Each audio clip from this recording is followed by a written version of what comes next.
సంబంధించి భువనగిరి పార్లమెంటు సంబంధించి ప్రత్యేకమైనటువంటి రివ్యూ సమావేశం ఉన్నప్పుడు ఆ సమావేశానికి ఇరిగేషన్ శాఖ ఈఎన్సి, ఇరిగేషన్ శాఖ సిఈ, అట్లాగే ఇరిగేషన్ మినిస్టర్ ఉత్తమ్ కుమార్ రెడ్డి గారి ఆహ్వానం మేరకు మేము అక్కడ ఆ రివ్యూలో పాల్గొనడానికి వెళ్ళడం జరిగింది.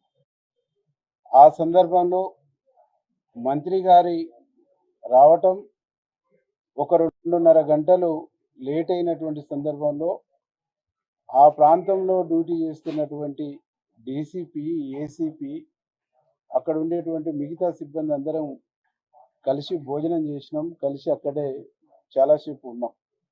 ఆ తదుపరి ఇద్దరు మంత్రులు వస్తున్నటువంటి సందర్భంలో నేను హెలిప్యాడ్ దగ్గర పోయి రిసీవ్ చేసుకునేటువంటి 6 ప్రజాప్రతినిధుల లిస్టులో నా పేరు కూడా ఉండి అక్కడికి వెళ్ళి రిసీవ్ చేసుకుంటున్నటువంటి సందర్భంలో అక్కడ ఉన్న డీసీపీ, ఏసీపీ వీళ్ళు నా పట్ల ప్రవర్తించినటువంటి తీరు, నన్ను అవమానించినటువంటి తీరు మీద ఈరోజు స్పీకర్ గారిని కలిసి ప్రివిలేజేషన్ మోషన్ ఇవ్వటం జరిగింది.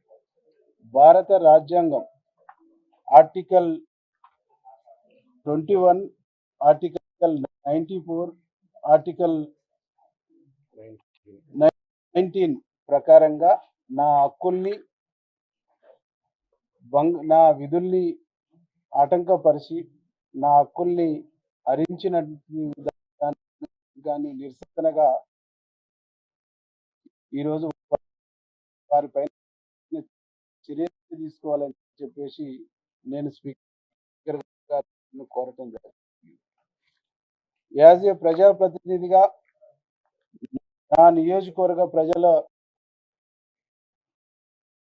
సమస్యల మీద నేను మాట్లాడటానికి వెళుతున్నప్పుడు నన్ను అవమానించడం ద్వారా, నన్ను ఆటంకపరచడం ద్వారా నా నియోజకవర్గాన్ని, నా నియోజకవర్గ ప్రజల్ని అవమానించినట్టుగా నేను ఫీల్ అవుతా ఉన్నాను. కాన్స్టిట్యూషన్లో ఇచ్చినటువంటి ఈ ఆర్టికల్స్ ప్రకారంగా ప్రజాప్రతినిధిని ఐడెంటిఫై చేసి వాళ్ళకు రక్షణ కల్పించి వాళ్ళను అన్ని విధాలుగా రక్షించడం కోసం మాత్రమే భారత రాజ్యాంగంలో ఈ సంబంధించినటువంటి ప్రోటోకాల్ సిస్టమ్ అనేటువంటిది పెట్టడం జరిగింది. ఈ ప్రోటోకాల్ని వైలెన్స్ చేయటం అనేటువంటిది ఒక విరేషం కాదు. ఈ రాష్ట్రంలో ఉండేటువంటి ఏ ఒక్క ప్రజాప్రతినిధి కూడా ఇట్లాంటి అవమానకరమైనటువంటి, ఇబ్బందికరమైనటువంటి, బాధపడేటువంటి, మానసికమైనటువంటి ఇబ్బందికి గురి చేసేటువంటి చర్యలు జరగొద్దు. అట్లాంటి చర్యలు జరగకుండా ఉండటానికి చర్యలు తీసుకోమని చెప్పేసి ఈరోజు మేము స్పీకర్ గారిని కోరటం జరిగింది. గత ప్రభుత్వ తాలూకు అనేక అవమానాల్ని, అనేక ఇబ్బందుల్ని, అనేక రకాల హింసల్ని కూడా ప్రజాప్రతినిధులు ఎదుర్కొన్నటువంటి ఒక సందర్భాన్ని కూడా మేము స్పీకర్ గారికి గుర్తు చేసినాం. గత తాలూకు భావాల్ని, గత తాలూకు విధానాల్ని ఇంకా పోలీసు వ్యవస్థ అట్లనే బతికిస్తుంది. దాన్ని సరిచేయాలి, సవరించాలి.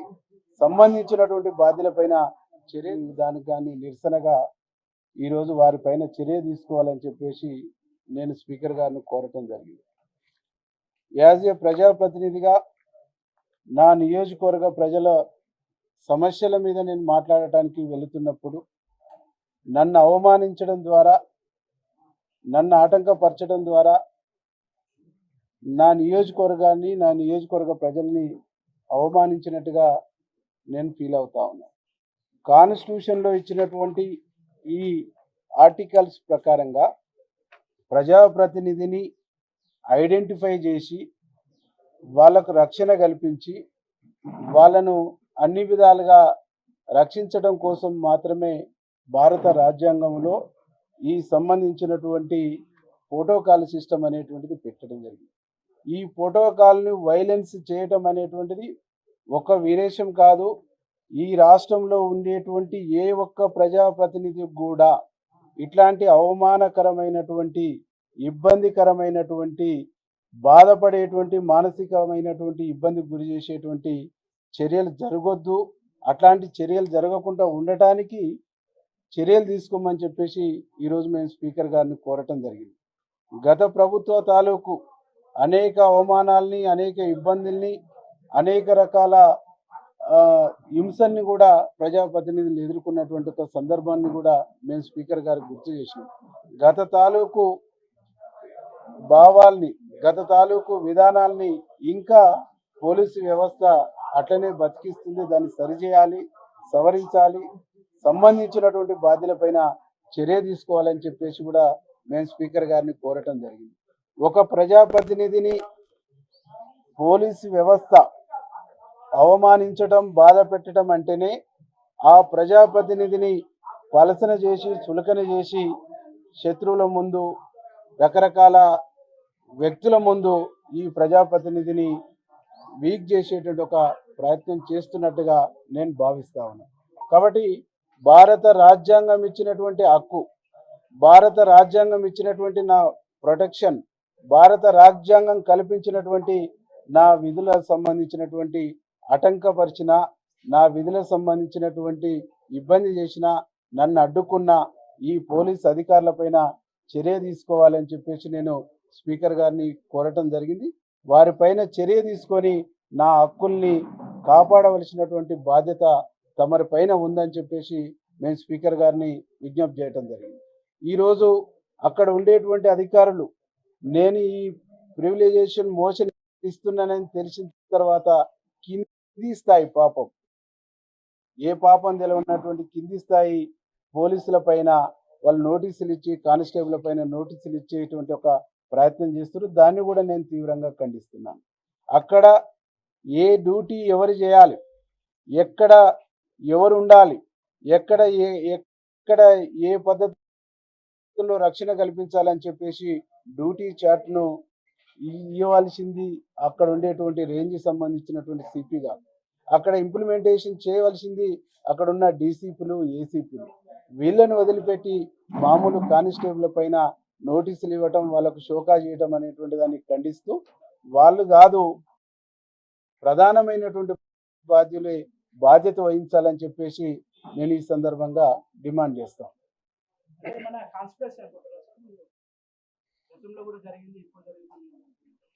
అంటే గత ప్రభుత్వ తాలూకు పోకడలని, ప్రతినిధుల పట్ల అమర్యాదగా ప్రవర్తించేటువంటి తీరు ఇంకా పోలీస్ వ్యవస్థలో మారలేదు.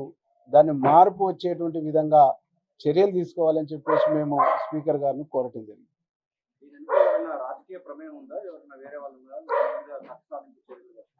ఏదుంది ఏముంది అనేటువంటిది కూడా స్పీకర్ గారిని వాళ్ళని విచారించి తేల్చమని చెప్పేసి మేము రిక్వెస్ట్ చేసాం.